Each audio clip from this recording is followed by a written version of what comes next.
I was shopping when I passed my son's therapist, the one who treats him since he lost the ability to walk. Through the window, I saw my daughter-in-law's jacket. I slipped in and heard her voice. I couldn't believe what she was confessing. Don't forget to subscribe to the channel and comment where you're watching from. I never intended to become a spy in my own family's life. At 63, I thought I'd earned the right to simple pleasures. Saturday morning shopping on Main Street coffee with friends tending my small garden behind the house we'd lived in for 40 years. But that November afternoon when I passed Dr. Harrison's physical therapy office and saw that jacket through the window, everything I believed about my family began to unravel. The jacket was distinctive, a wine-colored quilted coat with brass buttons that I'd helped my daughter-in-law Michelle pick out last Christmas. She'd insisted it was too expensive, but I'd seen how her eyes lit up when she tried it on. "For all you do for Tony," I told her, pulling out my credit card before she could protest. Tony, my son, my only child. 6 months ago, a distracted driver ran a red light and changed everything. Tony's injuries were severe. A shattered pelvis, damaged spine, months of surgery and recovery ahead. The doctor said he might walk again, might not. The uncertainty was its own kind of torture. Michelle had been his rock through it all, driving him to appointments, managing his medications, sleeping on a cot beside his hospital bed those first terrible weeks. Or so I thought. I stood on the sidewalk, shopping bags cutting into my palms, staring at that jacket hanging on the coat rack, visible through Dr. Harrison's front window. It was 2:15 on a Thursday. Tony's appointment wasn't until 4 in. I knew because I'd offered to drive him myself, but Michelle had insisted she had it covered. The receptionist's desk was empty, probably on lunch break. The waiting room was quiet, just a few chairs and outdated magazines. I told myself I was being ridiculous. Maybe Michelle had come early to discuss Tony's treatment plan. Maybe she'd forgotten something at a previous appointment. But something pulled me forward. Call it instinct. Call it a mother's intuition. Call it 63 years of learning to trust the whisper that says something isn't right. I pushed open the door as quietly as I could. The small bell above it gave the faintest chime. I froze, but no one appeared. The hallway stretched ahead, 3 doors on each side. The middle door on the left, Dr. Harrison's private office was slightly ajar, and I heard Michelle's voice. "I can't keep doing this," she was saying. Her voice was strained, emotional in a way I'd rarely heard. Every day I have to look at her and pretend. "You're doing remarkably well under the circumstances." That was Dr. Harrison. His voice was lower, harder to hear. Am I because I feel like I'm losing my mind? When she looks at me with those trusting eyes offering to help bringing over casseroles like that's going to fix anything, my heart hammered. She was talking about me. Had to be. "The guilt is natural," Dr. Harrison said, "but you need to remember why we're doing this. For Tony's future, for yours." Silence. Then Michelle again, quieter now. What if she finds out she's not stupid, Marcus? She's going to start asking questions. Marcus. She'd called him Marcus. Let her ask. Dr. Harrison replied, "We have everything documented. The accident, the injuries, the treatment plan, even if she suspects something." "What can she prove?" I pressed closer to the door, my ear nearly touching the frame. My pulse roared in my ears. "The settlement money," Michelle said. "It comes through next month. Once you have it, you proceed exactly as we discussed. Trust the process." And Tony, a pause. "Tony will understand eventually, or he won't. Either way, he'll have no choice." I jerked back from the door, my shopping bags rustling. In that instant, one of the bags slipped from my numb fingers. A jar of pasta sauce tumbled out and rolled across the hardwood floor with a sound like thunder. The voices inside stopped. "Did you hear something?" Michelle asked. I didn't wait. I grabbed my fallen bag and moved as quickly as my aging knees would allow back through the waiting room, out the front door, across the street, to where my car was parked. My hands shook so badly, I dropped my keys twice before managing to unlock the door. I sat in the driver's seat, breathing hard, staring at the therapy office across the street. 5 minutes later, Michelle emerged. She wasn't alone. Dr. Harrison stood in the doorway, his hand resting casually on the small of her back as they spoke. Too familiar, too intimate. Then she laughed at something he said, a genuine, bright laugh I hadn't heard from her in months, and walked to her car. She never saw me watching. That night, I sat at my kitchen table, the house silent around me. My husband, Robert, had died 3 years ago. Sudden heart attack, gone before the ambulance arrived. I'd learned to live with the quiet since then, even found a certain peace in it. But tonight the silence felt suffocating. I pulled out my phone and looked at the family photo I kept as my wallpaper. Tony's wedding day 5 years ago. He looked so happy, so whole. Michelle in her white dress, radiant. Me between them, bursting with joy at seeing my son find his person. "What have you done, Michelle?" But I couldn't jump to conclusions. Maybe I'd misunderstood. Maybe there was a perfectly innocent explanation for everything I'd overheard. Even as I thought it, I knew better. I opened my laptop and searched for Dr. Marcus Harrison. His practice website appeared first. Standard professional biography credentials, patient testimonials. Nothing unusual.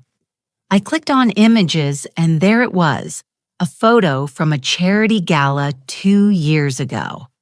Dr. Harrison with a woman on his arm, both dressed formally.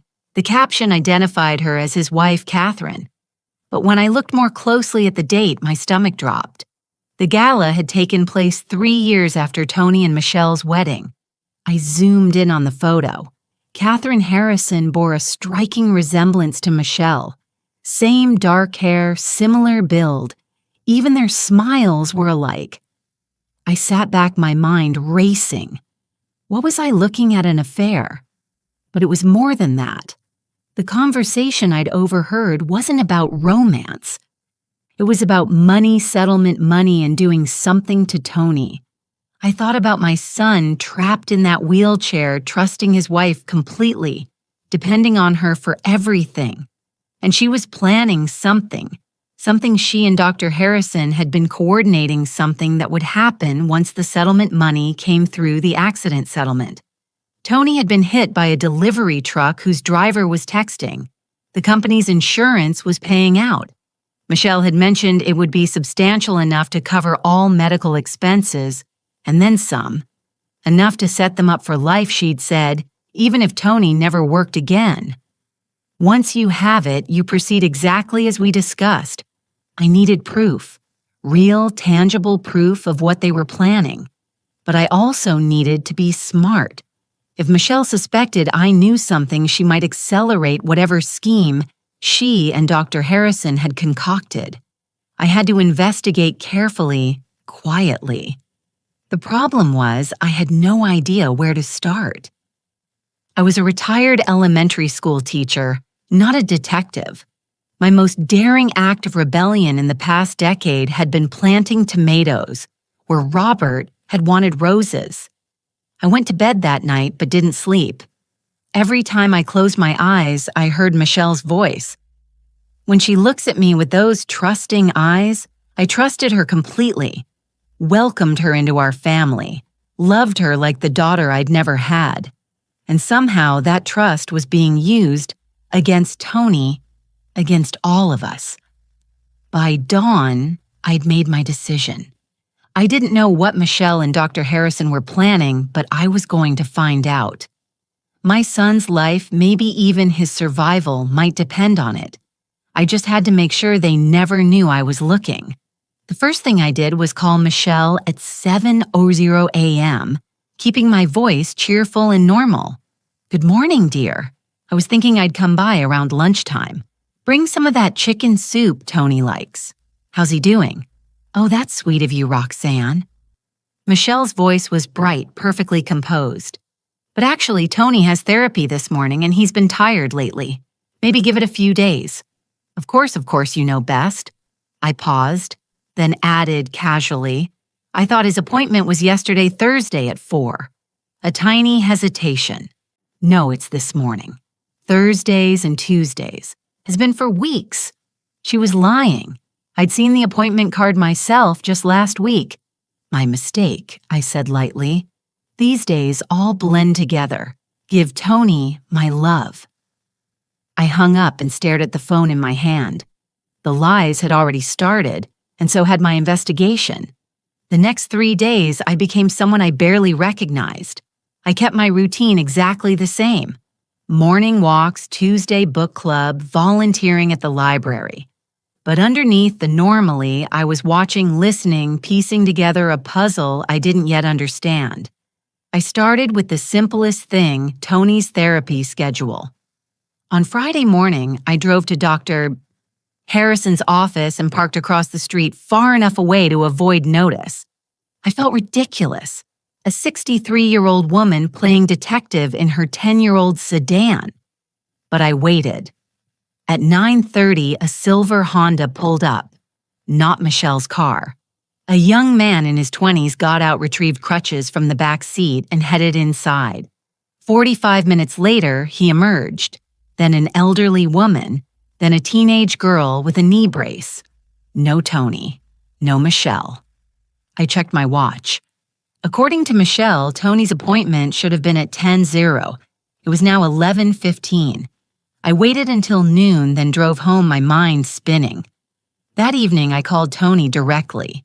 His voice sounded tired, but genuinely happy to hear from me. "Mom, hey, sorry we haven't connected much this week. I know you're busy with therapy and everything," I said, trying to sound casual. "How did this morning session go?" A pause. "This morning with Dr. Harrison. Michelle mentioned you had an appointment." "Oh, right. Yeah, it was good." Tough, but good. He's really pushing me. My heart sank. Tony was lying too. Or he believed he'd been to therapy when he hadn't. "Honey, are you feeling all right? You sound exhausted." "Just the pain medication. I think makes me foggy sometimes. Michelle's been great about managing it all. I honestly don't know what I'd do without her." We talked for a few more minutes, but I could hear the effort in his voice. When we hung up, I sat staring at my phone, a cold certainty settling in my chest. Something was very, very wrong. Saturday morning, I did something I'd never done before. I drove to Tony and Michelle's house unannounced. They lived in a small ranch-style home about 20 minutes away. The house we'd helped with the down payment for as a wedding gift. Michelle's car was in the driveway. I knocked, waited. When the door opened, Michelle's expression flickered. Surprise. Then something else I couldn't quite read before settling into a warm smile. "Roxanne, what a nice surprise. Come in." Surprise. Come in. The house was neat, almost too neat. No evidence of the chaos I'd expect from caring for someone with Tony's level of injury. No medical equipment visible in the living room, no grab bars installed that I could see. "I hope I'm not intruding," I said. I was nearby and thought I'd drop off those books I mentioned. "Is Tony awake?" "He's resting. The therapy really takes it out of him." Michelle gestured toward the hallway. "But I'm sure he'd love to see you. Let me just check." She disappeared down the hall. I used those 30 seconds to scan the room more carefully. Mail stacked on the side table. I saw envelopes from the insurance company, a law firm. A laptop sat open on the coffee table, the screen dark. Michelle returned her smile a bit tighter. "He's pretty groggy. Maybe come back tomorrow. He's always more alert in the mornings." "Of course." I held out the books. Well, these are for whenever he's up to reading. As Michelle took them, a piece of paper slipped from between the pages. I placed it there deliberately, a bookmark. It fluttered to the floor near the coffee table. I bent to retrieve it, my eyes catching something on the laptop screen as it automatically lit up from the movement. An email partially visible. The sender, Dr. M. Harrison. The subject line. Next phase, timeline confirmation. Got it, I said, standing quickly, handing Michelle the bookmark. My heart was pounding. Thanks for the books. I'll make sure Tony gets them. Michelle was already guiding me toward the door, her hand light but firm on my elbow. As I walked back to my car, I glanced at the front window. Michelle stood watching me through the curtain, her phone already pressed to her ear. That night, I couldn't let it go. I called my old friend Patricia, who'd been the school secretary for 30 years before retiring. If anyone knew how to find information, it was Patricia. I need to ask you something, I said when she answered. And I need you to keep it completely confidential. Roxanne, you're scaring me. What's going on? I told her everything. The overheard conversation, the lies about therapy appointments, the email I'd glimpsed. Patricia listened without interrupting. You need to get proof, she said finally. Real documentation. If Michelle's planning something involving that settlement money, there will be a paper trail. How do I find it? Insurance companies, lawyers, medical records. But Roxanne, you can't just ask for those things without raising suspicion. Does Tony have power of attorney set up? I don't know. I assume Michelle handles all that now. That's what I'm worried about. If she has full power of attorney and Tony's declared incompetent due to his injuries and medication, Patricia trailed off. She could control everything. I finished. Everything. The settlement, his medical decisions, all of it. I felt sick. What do I do? Or start with what you can access legally, bank statements if you're on any joint accounts, any legal documents Tony might have shared with you before the accident. And Roxanne, be careful. If you're right about this and Michelle finds out you're investigating, she didn't need to finish that sentence. Sunday, I tried a different approach. I called the law firm handling Tony's accident case, Henderson and Associates. I'd met them once briefly at the hospital. Good afternoon, this is Roxanne Sullivan, Tony Sullivan's mother. I'm calling to check on the status of his settlement claim. The paralegal who answered was polite, but firm. I'm sorry, Mrs. Sullivan, but we can only discuss case details with the client or his designated representative. His designated representative. That would be his wife, Michelle. I can't confirm or deny. Of course, I understand. Thank you for your time. I hung up frustrated. Every door seemed locked. That evening, Tony called me. His voice sounded different, sharper, more alert than it had been in our last conversation. Mom. Michelle said you stopped by yesterday. I did. I'm sorry if I intruded. No, it's fine. I wanted to ask you something. He paused and I heard a door close in the background. Have you noticed anything strange lately? With Michelle, I mean, my pulse quickened. Strange how, I don't know. Maybe I'm imagining it. The medication makes me confused sometimes, but I feel like I'm missing chunks of time. And Michelle keeps telling me things happened that I don't remember. Like what? Like appointments, phone calls. She said the lawyer called 3 days ago with an update on the settlement, and I supposedly talked to him for 20 minutes. Mom, I have no memory of that conversation. None. I gripped the phone tighter. Tony, what medication are you taking exactly? I'm not sure. Michelle manages all that. Some pain medication, something for muscle spasms, something to help me sleep. She organizes it all in those daily pill containers. Do you know the names? No. I force my voice to stay calm. Sweetheart, I think it would be good for you to know what you're putting in your body just for your own records. Could you check the bottles? Yeah, I guess. Michelle usually? He stopped. She's home. I have to go. Love you, Mom. The line went dead. I sat in the growing darkness of my living room, my mind racing. Tony was being drugged into compliance. I was almost certain now kept foggy and confused, while Michelle orchestrated whatever scheme she and Dr. Harrison had planned. But I still had no proof, nothing concrete, just suspicions, and overheard conversations, and a mother's desperate certainty that something was terribly wrong. Monday morning, I made a decision that terrified me. I drove back to Dr. Harrison's office, but this time I went inside. The receptionist looked up with a professional smile. Can I help you? Yes, I'm Roxanne Sullivan. I'd like to make an appointment for a consultation. I've been having some hip pain. And a friend recommended Dr. Harrison. Of course, let me check his availability. She clicked through her computer. I have an opening Thursday at 2. Perfect. As she took down my information, I glanced around. The patient files were visible behind her in a cabinet color-coded tabs, marking different sections. I notice you don't have many people waiting. Is Dr. Harrison accepting new patients? Oh yes, though he's been selective lately. He's starting a new phase of his practice. More specialized treatment. Specialized how? She leaned in conspiratorially. Between you and me, he's moving toward more long-term care cases.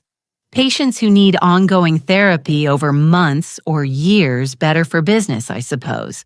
Long-term care settlement money. The pieces were clicking together. Well, I'm glad I called. See you Thursday. I left before she could ask any more questions. In my car, I pulled out my phone and did something I never thought I'd do. I Googled signs of medication overdose and drug-induced confusion. Every symptom matched what Tony had described. That afternoon, my phone rang. Unknown number. I answered cautiously. Mrs. Sullivan, this is Detective Jody Meek from the My Heart Stopped. Had something happened to Tony Financial Crimes Unit? I'm calling because your name came up in connection with an ongoing investigation. I'd like to ask you a few questions about Dr. Marcus Harrison. Would you be available to meet tomorrow? I gripped the steering wheel. An investigation. What kind of investigation? I'd prefer to discuss this in person. Are you free around 10 sooner a.m.? Yes. Yes, of course. She gave me an address, the police station, and hung up. I sat in my driveway, shaking. A detective financial crimes. Dr. Harrison was already under investigation, which meant whatever he and Michelle were planning, I wasn't the only one who'd noticed something wrong. But it also meant I was running out of time. Detective Sarah Park. I'd misheard the name on the phone, was younger than I expected, maybe 40, with sharp eyes that missed nothing. Her office was small, cluttered with file folders and a coffee maker that looked like it had seen better days. Thank you for coming in, Mrs. Sullivan. She gestured to a chair across from her desk. Can I get you coffee water? I'm fine, thank you. I sat my purse clutched in my lap. You said this was about Dr. Harrison in a way. She pulled out a slim folder. How well do you know Marcus Harrison? I don't really. He's my son's physical therapist. After the accident, tell me about the accident, so I did. The distracted driver Tony's injuries, the long hospitalization, the ongoing therapy. Detective Park listened without interrupting, occasionally making notes. And your daughter-in-law, Michelle Sullivan, she's been managing his care. Yes, she's been wonderful. The word felt like ash in my mouth, but I needed to understand what the detective knew before I revealed my own suspicions. Mrs. Sullivan, I'm going to be direct with you. We've been investigating Dr. Harrison for insurance fraud. Multiple patients, multiple claims a pattern of documented therapy sessions that never actually occurred. My breath caught. Tony's appointments. Possibly. We've identified at least 6 cases where patients believe they were receiving treatment, but clinic records show the sessions happened when Dr. Harrison was documented elsewhere, yet insurance claims were filed and paid for those sessions. The patients believed they were receiving treatment. I repeated slowly, even though they weren't. Detective Park's expression was carefully neutral. In several cases, the patients had memory issues, side effects from medication. They were told their spouses or caregivers confirmed the appointments happened, managed the transportation, everything. The patients themselves had only vague recollections. I felt cold. And the caregivers, that's where it gets interesting. In 4 of the 6 cases we've identified, the caregivers had personal relationships with Dr. Harrison, a brother-in-law, a former college roommate, in one case, an ex-girlfriend, and Michelle. I could barely get the words out. Detective Park opened the folder and slid a photograph across the desk. It showed Dr. Harrison and Michelle sitting at an outdoor cafe, their heads close together, his hand covering hers on the table. The date stamp was from 8 months ago, 2 months before Tony's accident.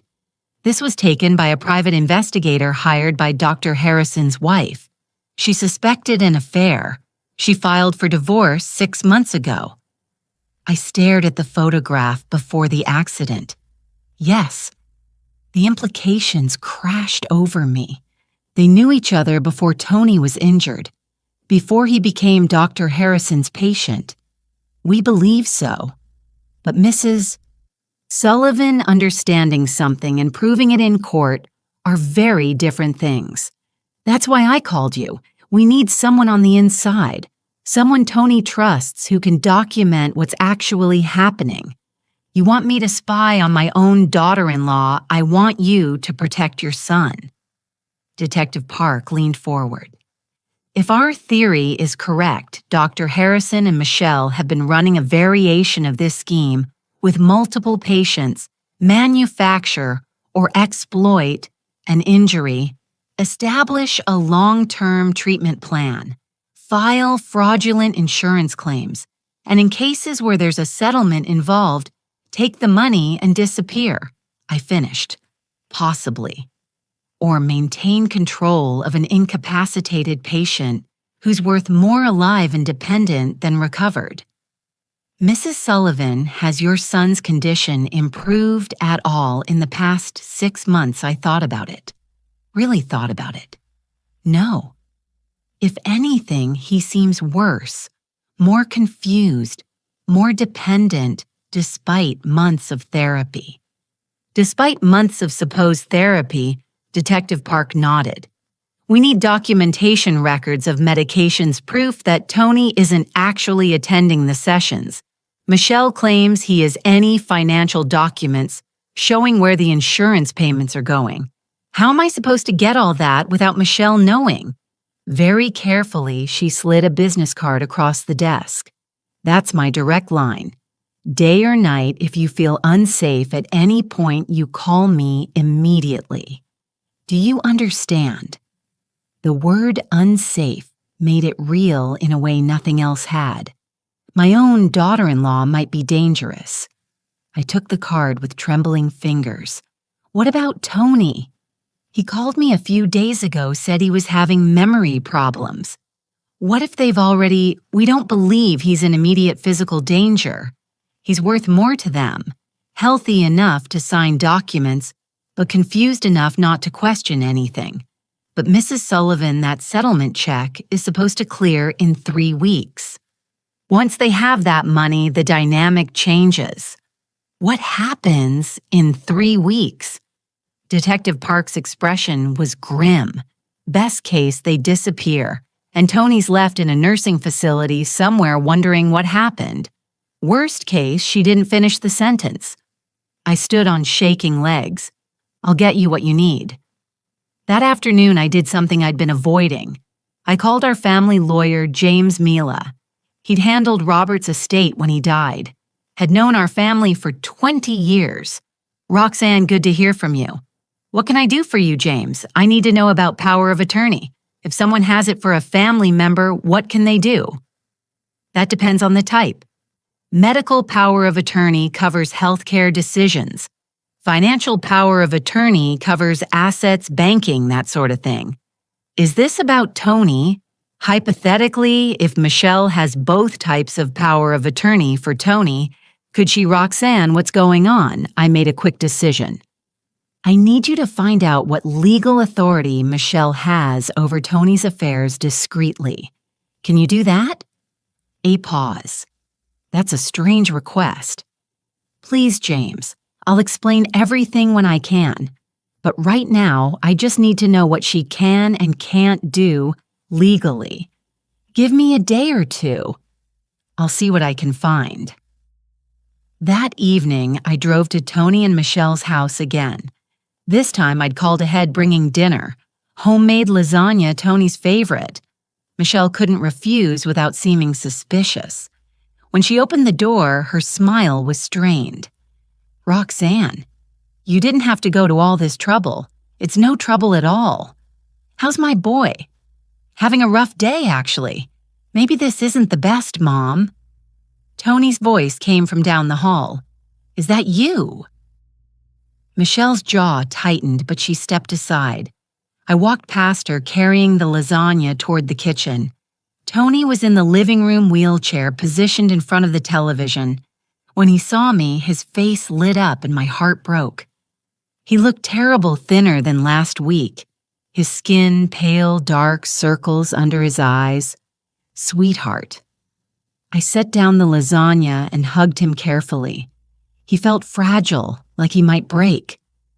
I'm so glad you're here, he whispered. Mom, I need to talk to you about Tony, your medication. Michelle appeared with a glass of water and a handful of pills. It's time. I just took pills an hour ago. That was a different prescription. These are for the muscle spasms, remember? Tony looked confused. I don't remember taking anything earlier. You did right after your nap. Michelle's voice was patient, but I caught the edge beneath it. Come on, take these so we can eat Roxanne's wonderful dinner. I watched as Tony obediently swallowed the pills. How many times a day was this happening? How many pills was he actually taking? Michelle, could you help me set the table? I said brightly. I brought garlic bread, too. It's in the car. Of course. She followed me to the kitchen, and I saw her glance back at Tony, assessing in the kitchen. I kept my voice light. He seems more tired than last time I saw him. The therapy is intense. Dr. Harrison is really pushing him to make progress. That's wonderful. When's his next appointment? Maybe I could drive him. Give you a break. Oh, that's sweet, but I have it handled. Thursday morning. Same time as always. The briefest hesitation. Yes. 10 rosary. I smiled. You're such a devoted wife. Tony's lucky to have you. While Michelle set the table, I excused myself to use the bathroom. Instead, I slipped into the bedroom. Their bedroom. My heart pounded as I quickly scanned the room. On the nightstand, a plastic organizer with days of the week labeled each compartment filled with pills. I snapped a quick photo with my phone. On the dresser, papers stacked and waiting for filing. I rifled through them quickly.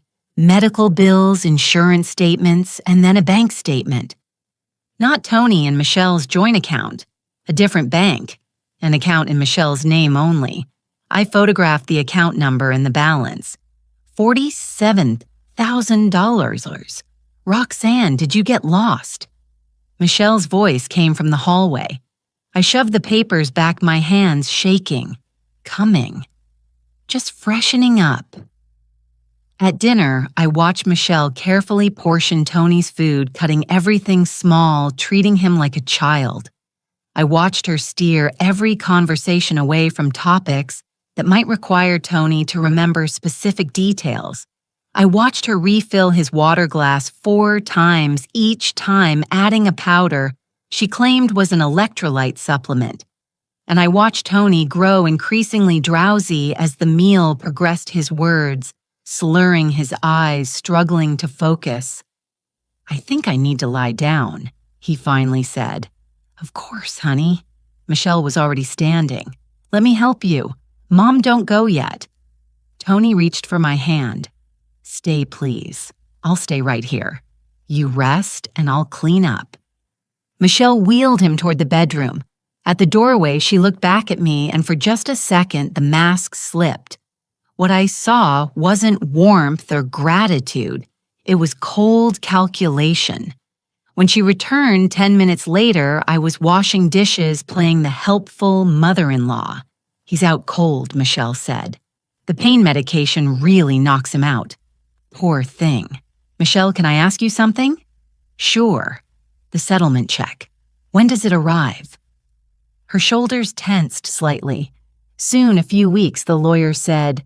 "That must be such a relief. All those medical bills." "It is. Tony deserves it after everything he's been through." I dried my hands and turned to face her. "And what happens after he continue therapy? Will you move to a more accessible house? We're still figuring that out. Why all the questions? I'm just trying to help. You've been carrying so much on your shoulders." Michelle's smile didn't reach her eyes. "I appreciate that, Roxanne, but we're fine." "Really?" As I drove home that night, my phone buzzed. A text from an unknown number. "This is Detective Park. Did you get what we need?" I texted back the photos I'd taken, the pills, the bank statement. Her response came quickly. "Good work. Keep your distance now. We'll take it from here." But I couldn't keep my distance. Not when Tony had whispered to me as I'd said goodbye, his voice barely audible over Michelle's presence. "Mom, something's wrong." "I don't know what, but something's really wrong. Help me." The next morning, James Mila called. "Roxanne, I found what you asked for. Michelle has both medical and financial power of attorney for Tony, signed and notarized 6 weeks ago." My stomach dropped. 6 weeks. But Tony was still in the hospital, then barely conscious. According to the notary's signature, Tony signed these documents in his right mind, fully aware of what he was doing. That's impossible. "I thought you might say that, Roxanne." "There's something else. The lawyer handling Tony's settlement case, he's filed paperwork to have the check deposited directly into an account accessible only by the power of attorney holder." Meaning, Michelle, can he do that? If the power of attorney is legitimate and Tony is deemed unable to manage his own affairs? Yes. What if the power of attorney was obtained fraudulently? A long pause. Then we'd need to prove it in fast because Roxanne, according to the court filings I accessed, that settlement check clears in 17 days. I hung up and immediately called Detective Park. "We have a problem." I said Michelle has power of attorney and the settlement money goes directly to her. "We're running out of time." "I know. We got the warrant approved this morning. We're moving in tomorrow to search Dr. Harrison's office and records. Tomorrow might be too late. Mrs. Sullivan, Roxanne. I need you to trust the process. Do not do anything to spook them. If Michelle suspects we're investigating, she could move up her timeline or disappear entirely. But that night, my phone rang at 11 p.m. It was Tony. His voice panicked and slurred. "Mom, I can't find Michelle. I woke up and she's gone. All her clothes are gone." "Mom, what's happening? I'm coming right now. Don't move. Don't do anything. I'm on my way." I called Detective Park as I sped toward Tony's house. "Michelle's running right now. She's already gone." How could she know we were Detective Park? Swore. Someone tipped her off. "Stay with Tony. I'm sending units to the house and putting out an alert for Michelle." When I arrived, Tony was in his wheelchair in the living room, looking lost and terrified. I searched the house quickly. Michelle had taken her clothes, her laptop, and from what I could tell, every document related to Tony's medical care and the settlement. She's been lying to me, hasn't she? Tony's voice was broken. All this time, I knelt beside his wheelchair and took his hands. Yes, sweetheart. But we're going to fix this. I promise you, we're going to fix this. But even as I said it, I knew the worst was yet to come. Because 17 days from now, a check for $3 million would clear into an account controlled by a woman who just vanished into the night. And somewhere out there, Michelle and Dr. Harrison were together executing the final phase of whatever plan they'd been building all along. The police arrived within 15 minutes. 2 uniformed officers followed by Detective Park, who looked furious and exhausted. She immediately began directing the officers to photograph the house, document what was missing, and put out alerts for Michelle in her vehicle. I stayed with Tony, who seemed to be cycling through shock confusion and a desperate need to understand what had happened. "How long?" he asked me for the 3rd time. "How long has this been going on?" "I don't know, sweetheart, but we're gonna find out." Detective Park pulled up a chair across from us. "Tony, I need to ask you some questions. Are you feeling clear-headed enough to talk? I don't know what I'm feeling." He rubbed his face with both hands. "I keep thinking I should have seen it, but I can't remember half of what's happened these past few months. It's all foggy." "That's because you've been systematically drugged," Detective Park said bluntly. "We'll need to get you to a hospital, run a full toxicology panel. Whatever medications Michelle was giving you, they weren't what she claimed." "Drugged," Tony repeated like he was trying to understand the word. I squeezed his hand. "We're going to get you help." Detective Park's phone buzzed. She glanced at it, then stood abruptly. "Excuse me a moment." She stepped into the kitchen, but I could hear her voice rising. "What do you mean you can't find her?" "She left less than 2 hours ago. Checked traffic cameras, credit cards, everything. When she returned, her expression was grim. Michelle's car was found abandoned at a shopping center parking lot about 10 mi from here. She switched vehicles. We're checking security footage now. She planned this. I said she knew you were investigating. Someone warned her. Someone with access to information about our case." Detective Park looked at Tony, the lawyer handling your settlement. "Henderson and Associates. Did Michelle have a lot of contact with them?" "I guess she handled all that.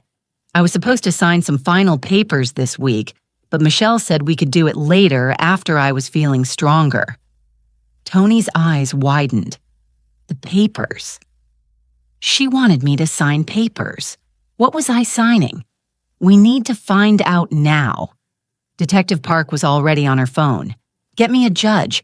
I need an emergency order to freeze all accounts associated with the Sullivan settlement case. Yes, I know what time it is. This is urgent." Over the next hour, the house filled with activity. A paramedic arrived to check Tony's vital signs and draw blood for testing. A forensic accountant joined us spreading papers across the dining room table, and James Mella showed up after I called him, despite the late hour.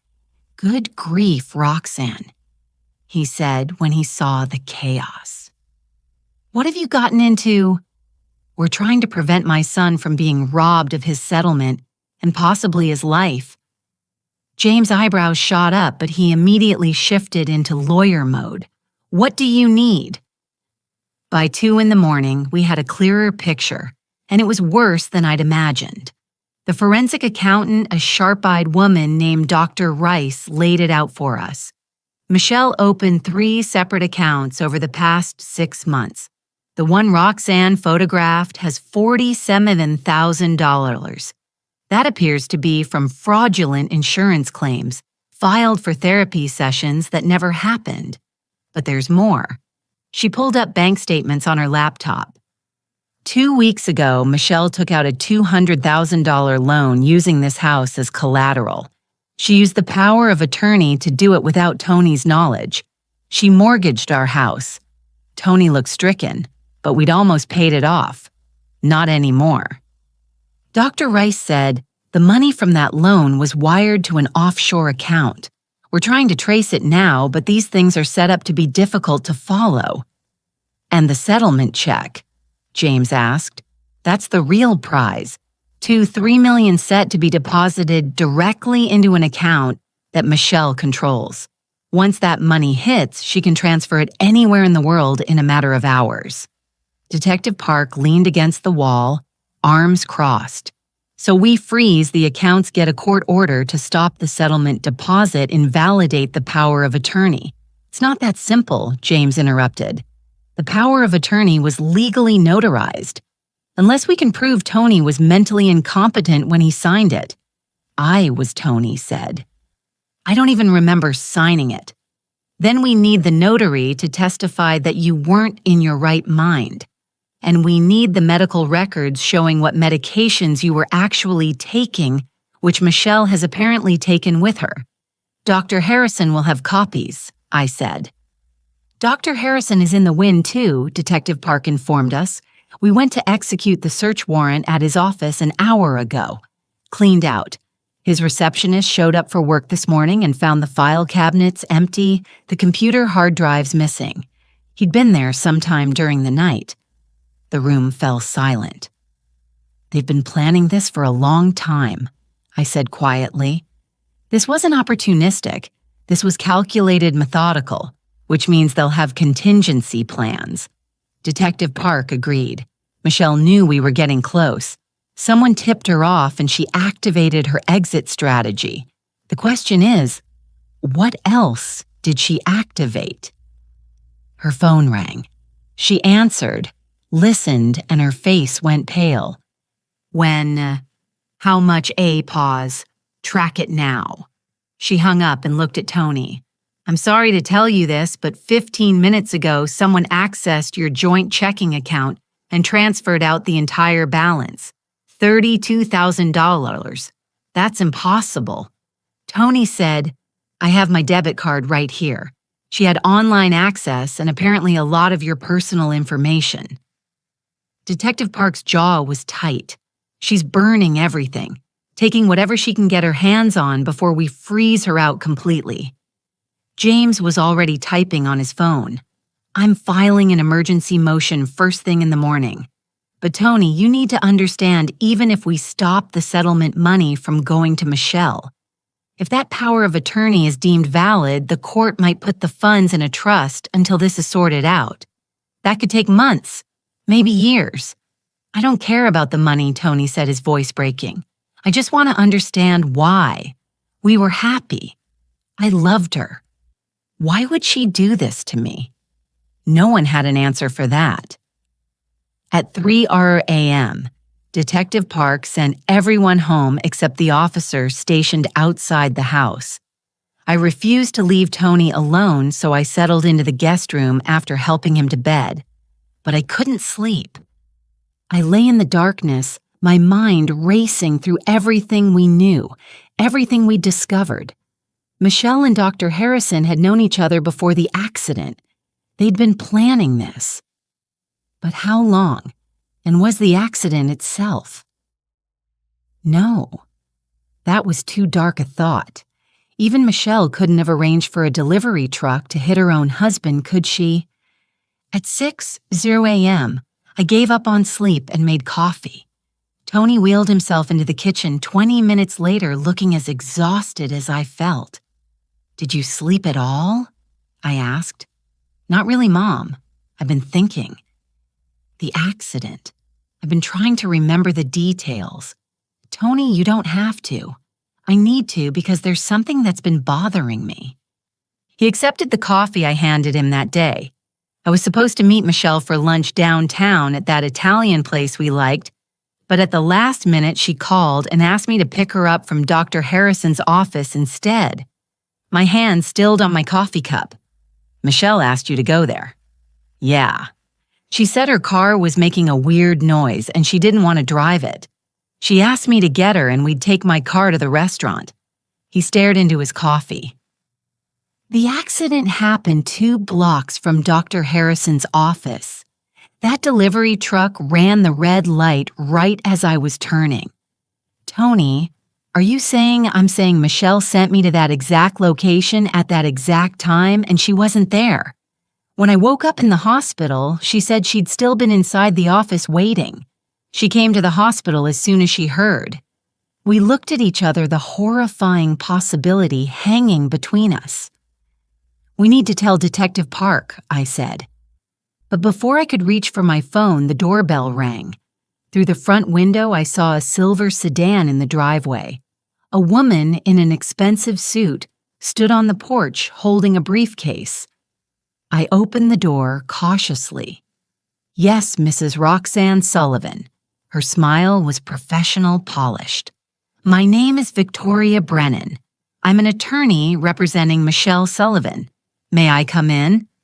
Absolutely not. I understand you're upset, but I have documents that need to be signed.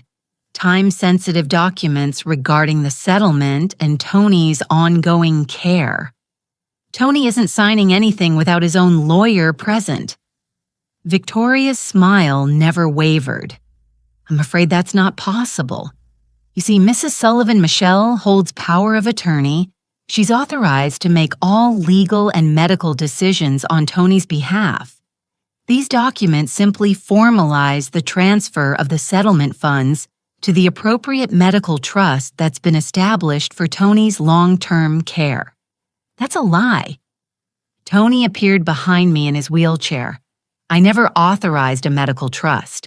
Mr. Sullivan, I understand you're confused. Your wife has been very concerned about your memory issues and cognitive impairment. In fact, she's filed paperwork to have you declared legally incompetent due to traumatic brain injury sustained in the accident, what Tony and I said simultaneously. Victoria pulled papers from her briefcase. This is a psychiatric evaluation conducted by Dr. Harrison, declaring Tony Sullivan unable to manage his own affairs or make competent legal decisions. It's been filed with the court as of yesterday afternoon. That's fraud. I said Dr. Harrison is under investigation. Dr. Harrison is a licensed physician with an impeccable record. His medical opinion carries significant weight. And Mrs. Sullivan, I need to inform you that Michelle is also filing a restraining order against you. Against me, she believes you've been interfering in her marriage, causing undue stress, and attempting to manipulate Tony against her. The restraining order requires you to stay at least 500 FT away from Tony at all times. That's insane. The order has been approved by Judge Matthews. It goes into effect immediately. You need to leave this house now, Mrs. Sullivan, or I'll be forced to call the police. I looked at Tony, saw the panic in his eyes. I'm not leaving my son. Then you'll be arrested. Victoria pulled out her phone. Your choice. Wait. Detective Park's voice came from behind Victoria. She'd apparently been approaching the house when we opened the door. I don't think so, Miss Brennan. Roxanne Sullivan is a material witness in an active criminal investigation. She's also staying in this house at the request of the police department to ensure Tony Sullivan's safety. Victoria's expression flickered with annoyance. Detective, how convenient, isn't it, and that restraining order? I'm going to have that thrown out by noon. Judge Matthews is a friend of my father's, and he's going to be very interested to hear that he's signed an order based on fraudulent psychiatric testimony. You can't prove I can prove a lot of things, including that you, Ms. Brennan, received a wire transfer of $50,000 from an offshore account 2 days ago, the same account Michelle Sullivan has been funneling money into. So not only are you complicit in this fraud, you're an active participant. Victoria's face went white. I don't know what you're talking about. Then you won't mind coming down to the station to answer some questions. In fact, I insist. Detective Park pulled out handcuffs. Victoria Brennan, you're under arrest for conspiracy to commit fraud and money laundering. As Detective Park read Victoria her rights and led her to the police car, I put my arm around Tony's shoulders.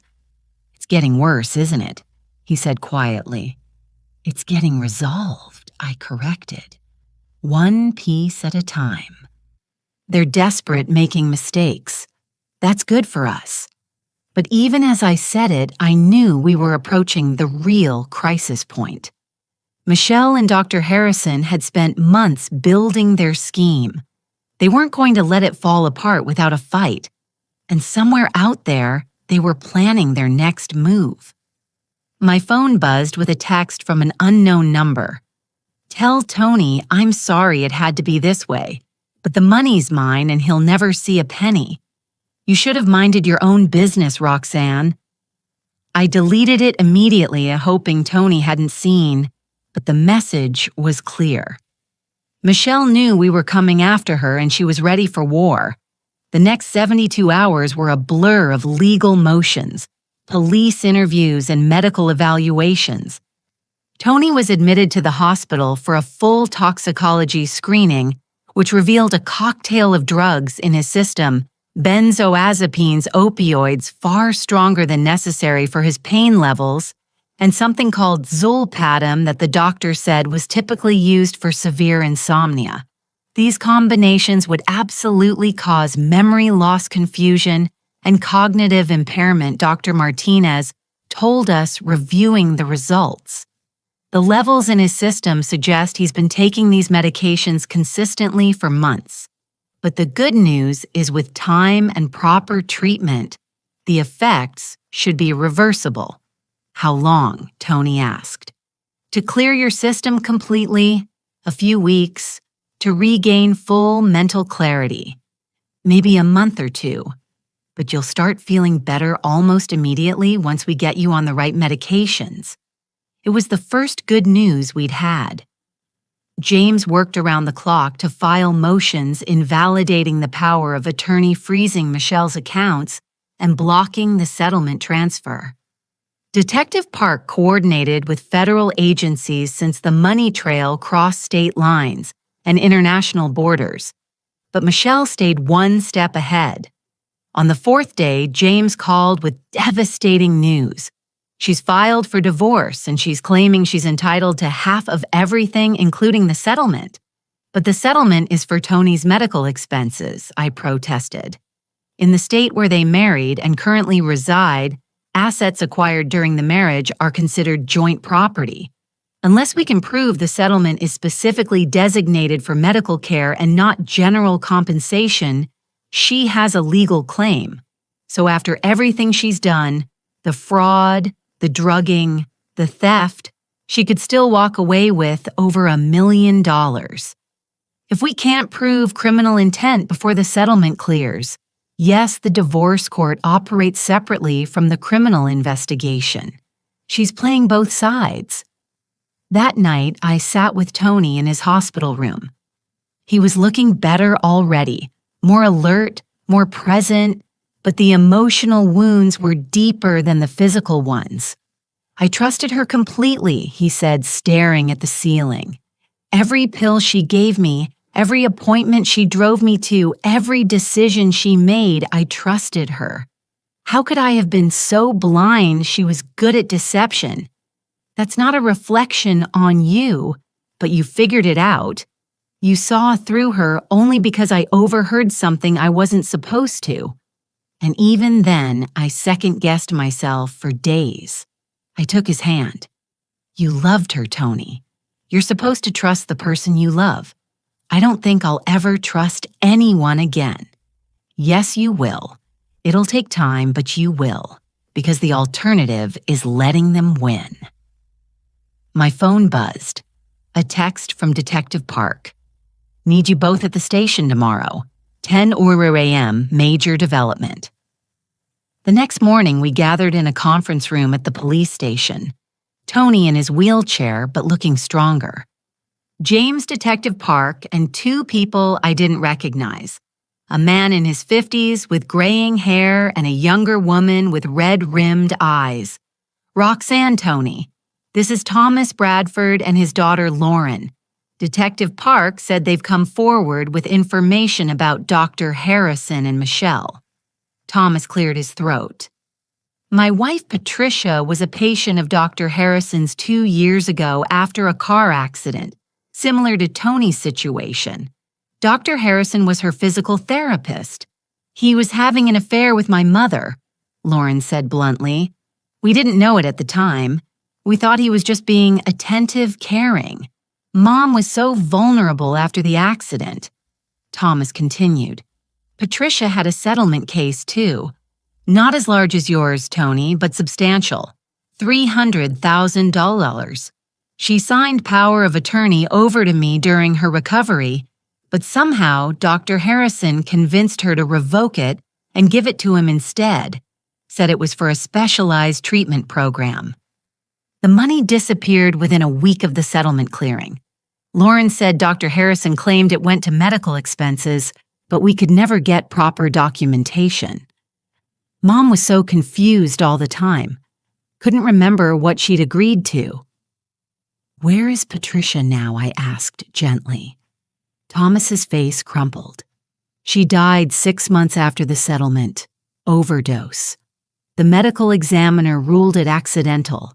Said she'd been taking too many pain medications, got confused, but she was getting better before the money came through. After it was gone, she deteriorated rapidly. The room was silent. We couldn't prove anything, Lauren said, tears streaming down her face. We tried. We filed complaints, talked to lawyers, went to the police, but Harrison covered his tracks too well. And then he just moved to a different city and set up a new practice here. Detective Park said he moved here, and 6 months later, Michelle walked into his office as a new patient claiming back pain. Before she even met Tony, I asked, before she met Tony, we pulled phone records. Michelle and Harrison had been in contact for 8 months before she was introduced to Tony at that charity fundraiser where they supposedly met. Tony's face went ashen. She targeted me from the beginning. We believe so. Detective Park said you were a successful software engineer, good income-owned property. You were exactly the kind of mark they look for. But the accident, we're still investigating that. The truck driver who hit you had a clean record past all toxicology screens. It appears to have been genuinely accidental, but Michelle took advantage of it. Or she created the circumstances where an accident was likely, I said quietly. She sent Tony to that specific location at that specific time on a route she knew had dangerous intersections. Detective Park nodded. We're looking into that, but it's nearly impossible to prove premeditation in a traffic accident. Thomas leaned forward. The reason we're here, Tony, is because we want to testify. Everything we went through, everything Harrison did to my wife. We'll tell it all in court. We couldn't save Patricia, but maybe we can help you.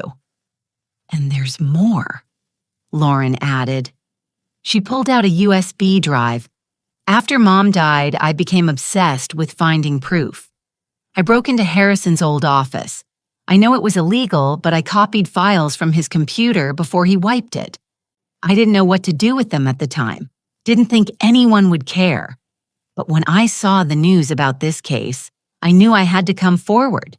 Detective Park took the USB drive. What's on it? Spreadsheets, patient names, settlement amounts, account numbers, it's all there. Harrison's records of every person he scammed, including notes about Michelle and their plans for future targets. Tony's name is on there, I asked. Lauren nodded, added 8 months before the accident with projected settlement amounts and timeline estimates. The room erupted.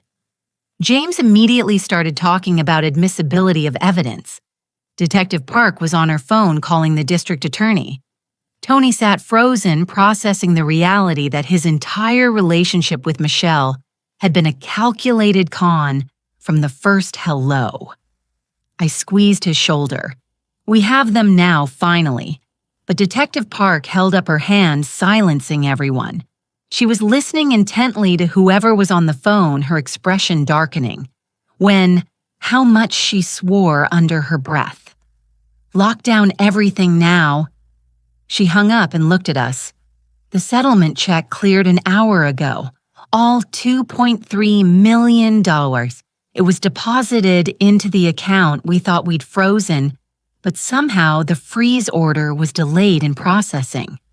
That's impossible, James said. I filed that motion 3 days ago. Someone in the court clerk's office sat on it. We're investigating, but the damage is done. The money's already been transferred out in a series of rapid wire transfers. We're trying to trace them, but they're bouncing through multiple international banks. So she has it, Tony said flatly.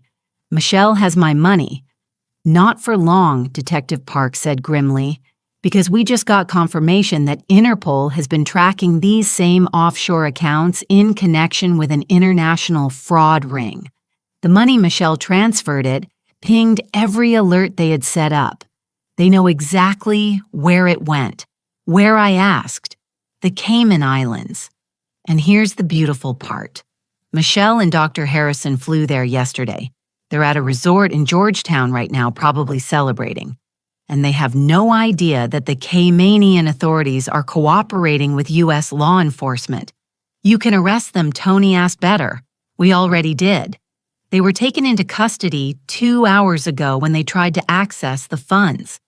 Turns out the Cayman Islands take banking fraud very seriously, especially when it involves American victims. The relief in the room was palpable. But I'd learned not to celebrate too early. What about the money, I asked?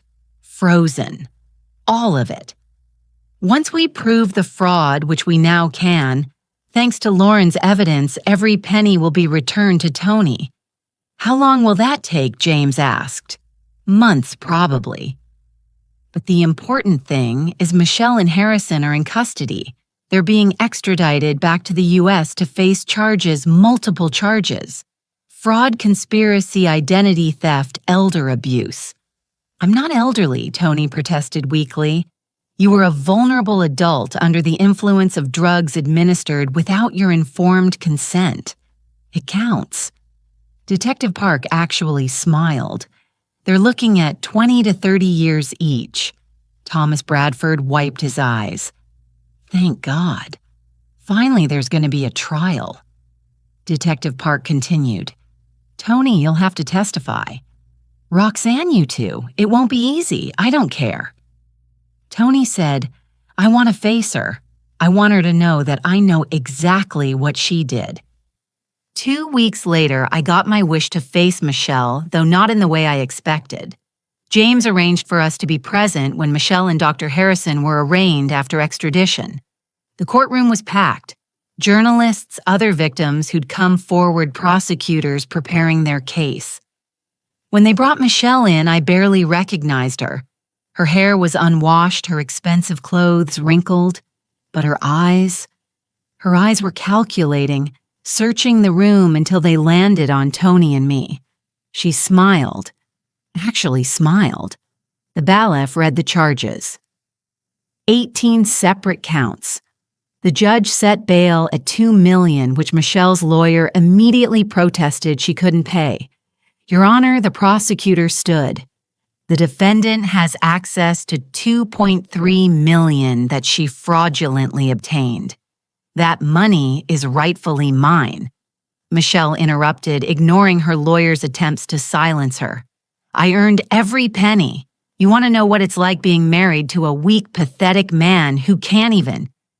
Miss Sullivan, I strongly advise you to stop talking, the judge said sharply. But Michelle was done pretending. I spent 2 years setting this up. 2 years playing the devoted wife to that useless. She gestured at Tony, waiting for the right moment. And I would have gotten away with it if his meddling mother hadn't. That's enough. Her lawyer was physically trying to cover her mouth, but the damage was done. Michelle had just confessed to everything in open court on the record. The judge's face was like stone. Bail is denied. Remand the defendant to custody pending trial. As they led Michelle out, she looked directly at me. This isn't over, Roxanne. I have lawyers. I have friends. You think you've won, but actually it is over, I said clearly. You lost the moment you underestimated what a mother would do to protect her child. Michelle's expression twisted with rage as they pulled her away. Dr. Harrison's arraignment was next. He was quieter, more composed, but his lawyer couldn't prevent the prosecution from presenting Lawrence's evidence, the spreadsheets, the detailed records of his schemes. Your Honor, we have documentation showing Dr. Harrison and Ms. Sullivan engaged in a pattern of fraud spanning 6 years, involving at least 12 victims across 4 states, totaling over $4 million in stolen funds. The judge set Harrison's bail at $5 million. He couldn't pay it either. Outside the courthouse, reporters swarmed us. Tony handled them with more grace than I expected. I want other victims to know they're not alone, he said into the cameras. And I want to thank my mother who never stopped fighting for me, even when I didn't know I needed fighting for. That night, back at his house, truly, his house now with all the locks changed and the mortgage situation being sorted out. Tony and I sat in his living room. How are you really doing? I asked. I don't know yet. Ask me in a year. He smiled slightly. But Mom, thank you for not giving up, for trusting your instincts when everyone else would have thought you were being a paranoid, interfering mother-in-law.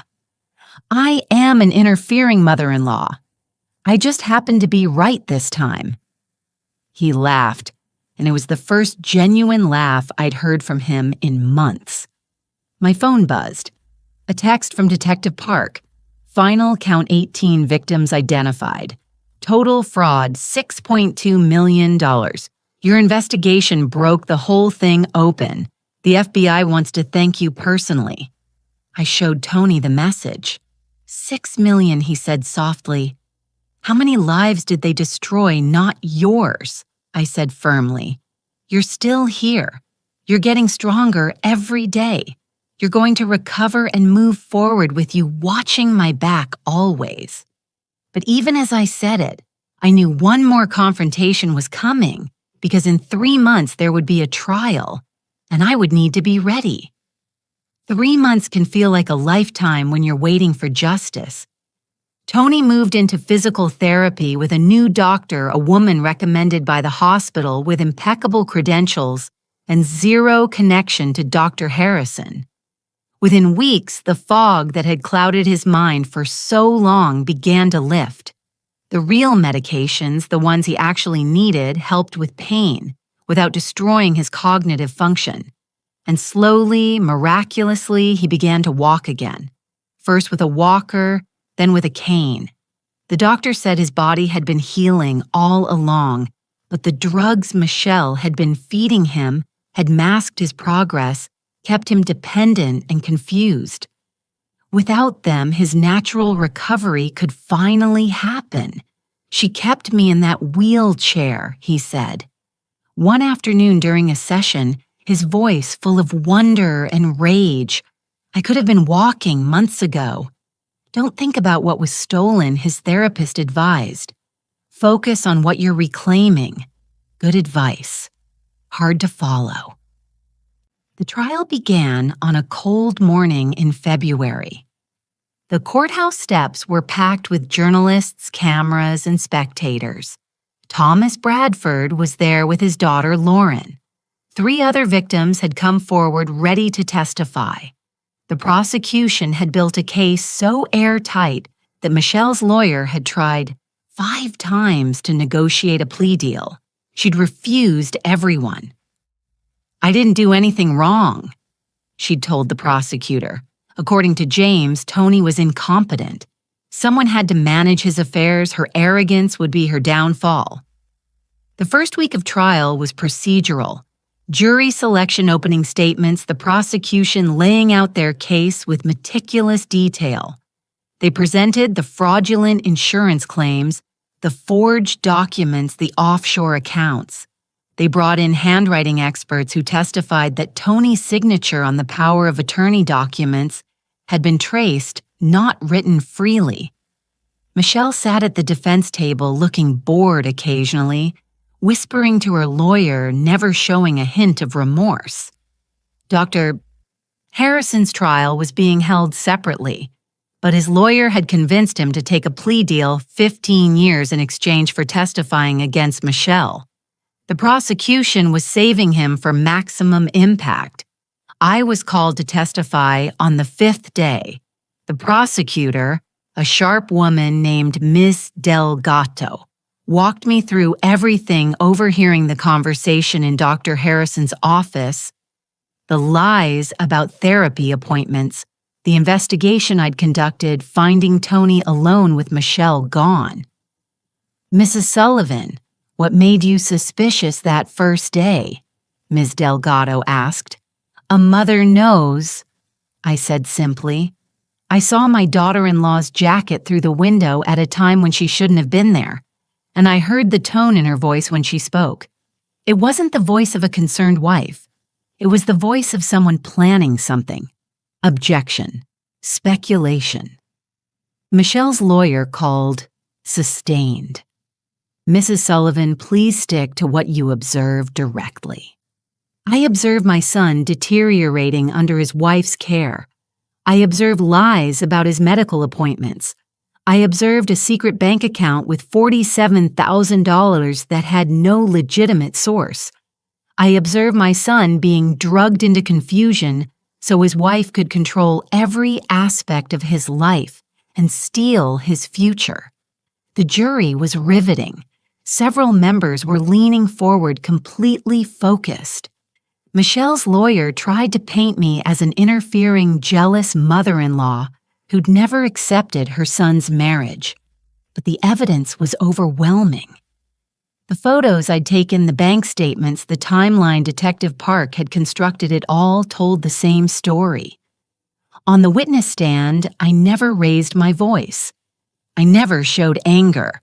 I simply told the truth calmly and clearly, the way I'd told thousands of stories to thousands of children over my decades of teaching. Facts, details, reality. The defense couldn't shake me. Tony testified on the 7th day. He'd been dreading it, but he was stronger now, physically and emotionally. He walked to the witness stand with only a slight limp, took the oath, and sat down. The prosecutor led him through his relationship with Michelle, the accident, the months of fog and confusion. "Mr. Sullivan, did you knowingly sign power of attorney over to your wife?" "No, I have no memory of signing those documents."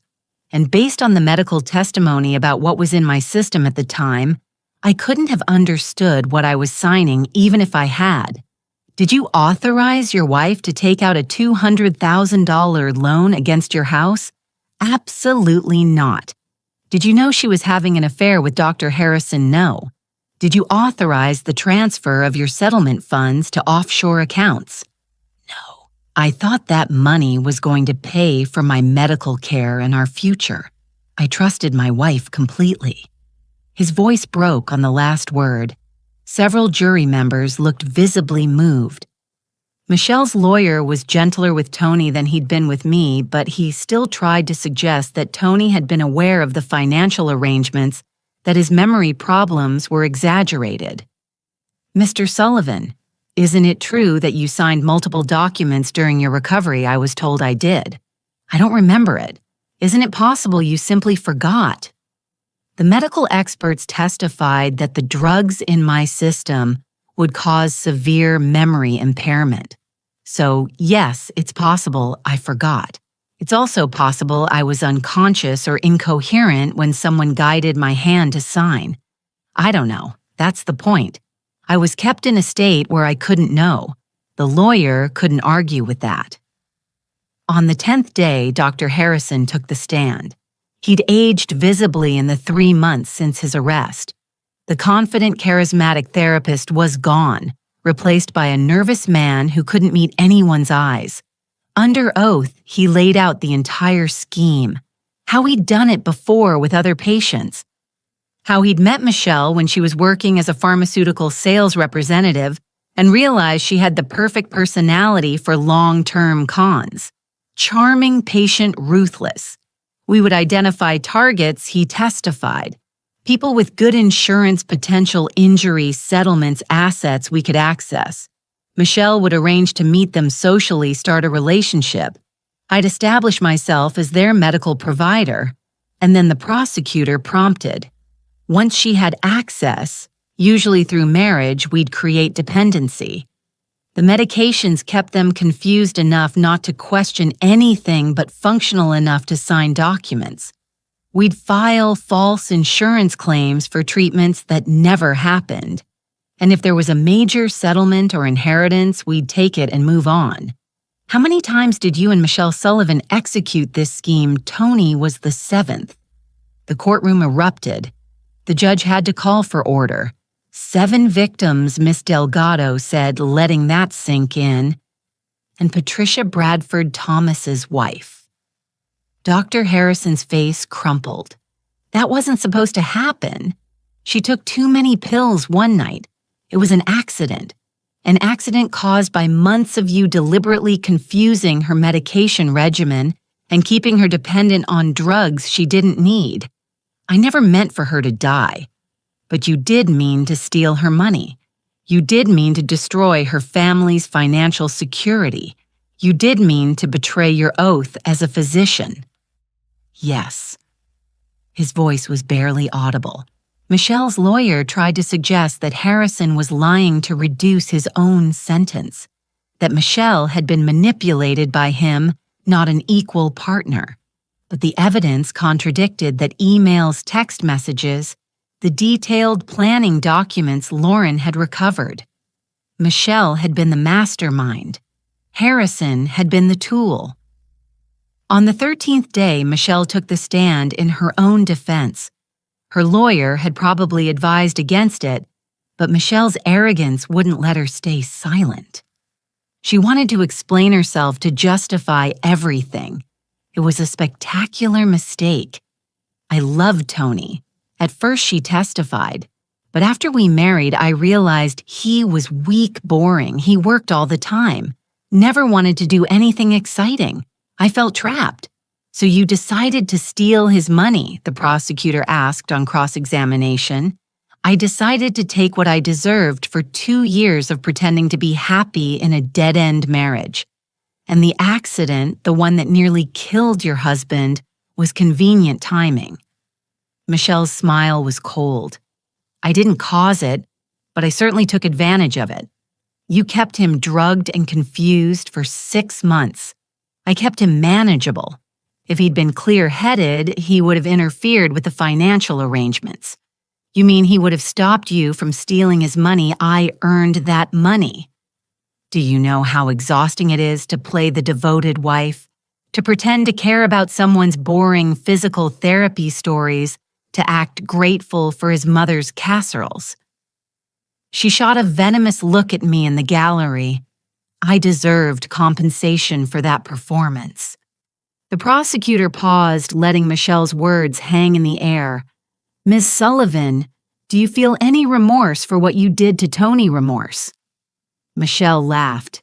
He's fine. He's walking again. His mother saved him. Everything worked out. He should be thanking me for making his life interesting. The jury's expressions were unanimous disgust. The prosecutor had one more question. If you'd gotten away with it, if Roxanne Sullivan hadn't overheard your conversation that day, what would you have done next? Michelle shrugged. Marcus and I had already identified the next target. A widower in Colorado just inherited $3 million from his parents. We would have been engaged by summer. She said it so casually, like she was discussing vacation plans. Her lawyer looked like he wanted to disappear. The jury deliberated for 3 hours, guilty on all 18 counts. Michelle showed no emotion when the verdict was read. She simply stood there stone-faced as the judge scheduled sentencing for 2 weeks later. Dr. Harrison, who testified against her, would get his 15 years. Michelle, who'd shown no remorse and demonstrated clear intent to continue her criminal activities, faced a much harsher sentence. At sentencing, the judge allowed victim impact statements. Thomas Bradford went first, describing how his wife's death had destroyed their family, how his daughter still had nightmares, how they'd lost their home trying to fight Harrison legally. 3 other victims spoke, people I'd never met who'd been bankrupted, traumatized, left with nothing. Then Tony wheeled himself forward. He'd chosen to use the wheelchair today, a visual reminder of what Michelle had done. "You didn't just steal my money," he said, looking directly at Michelle. "You stole 6 months of my life. You kept me imprisoned in confusion and dependency. You made me doubt my own mind. You destroyed my ability to trust anyone." He paused and his voice grew stronger. "But you didn't win, because my mother loved me enough to see through you. Because I had people who fought for me, because justice, however slow, still exists. You'll spend the next decades in prison, and I'll spend them rebuilding my life. I already know who comes out ahead." Michelle's expression finally cracked. For just a moment, I saw rage and something else. Maybe the first hint of understanding that she'd lost everything. The judge sentenced her to 32 years in federal prison. No possibility of parole for 20. "You are a predator," the judge said. "You systematically destroyed lives for profit, showed no remorse, and indicated clear intent to continue. This sentence reflects the severity of your crimes and the need to protect society from you." As they led Michelle away, she looked back one last time, not at Tony, at me. "You should have minded your own business," she said. I smiled. "My son is my business." 3 months after the trial, Tony sold the house. "Too many bad memories," he said. He found a small condo closer to my place, something manageable with no history. The settlement money, all of it was returned. Tony used it to pay off every debt, set up a trust for his continued medical care, and donate a substantial amount to organizations supporting fraud victims. "I don't want money that came from so much pain," he explained. "I want a clean start." He went back to work part-time, gradually rebuilding his career. His limp faded to almost nothing. His smile came back. And I learned something important. Trust your instincts. When something feels wrong, investigate. When someone you love is in danger, fight. Age isn't a limitation. It's an advantage. 63 years of living, of observing people, of understanding patterns. That's a powerful tool. One evening, Tony came over for dinner. I'd made pot roast, his favorite. We sat at my old kitchen table, the one Robert and I had bought when Tony was a baby, and talked about everything and nothing. "Mom," he said as he was leaving, "I've been thinking, I want to work with fraud victims. Use what happened to me to help others. That's a wonderful idea. Would you help? You're the one who figured everything out. You could teach people what to look for, how to protect themselves." I thought about it. Retirement had been quiet, peaceful. This would be complicated, potentially painful, but it would matter. "Yes," I said. "I'll help." 6 months later, we launched a nonprofit, Sullivan Advocacy for Fraud Survivors. We provided resources, education, and support for people who'd been victimized by financial predators. Thomas Bradford joined us as a board member. Lauren volunteered her technology skills. Detective Park occasionally gave seminars on what to do if you suspect fraud. And I discovered a new purpose in my 60s, using everything I'd learned from my own investigation to help others. Michelle and Dr. Harrison's case became a cautionary tale. Studied in law schools and medical ethics classes, 17 additional victims came forward after the trial, spanning 8 years in 3 states. Every single one of them got justice. One quiet Sunday morning, I sat in my garden. Robert's roses and my tomatoes, growing together, now a compromise we'd finally reached, and reflected on everything that had happened. I'd started this journey as a woman who'd lost her husband, who'd thought her purpose was finished, who was content to fade into quiet retirement. I'd ended it as someone who'd saved her son's life, brought down a criminal enterprise and found new meaning in helping others. The truth is simple. Wisdom matters. Experience matters. A mother's love matters. And sometimes the most dangerous thing a criminal can face isn't a police force or a prosecutor. It's a 63-year-old woman who refuses to look away when something's wrong. I smiled, took a sip of my tea, and opened my laptop. 3 new emails from people seeking help with suspected fraud cases. My work wasn't done, and I wouldn't have it any other way. Now tell me, what would you have done if you were in my place? Let me know in the comments. Thank you for watching, and don't forget to check out the video on your screen right now. I'm sure it will surprise you.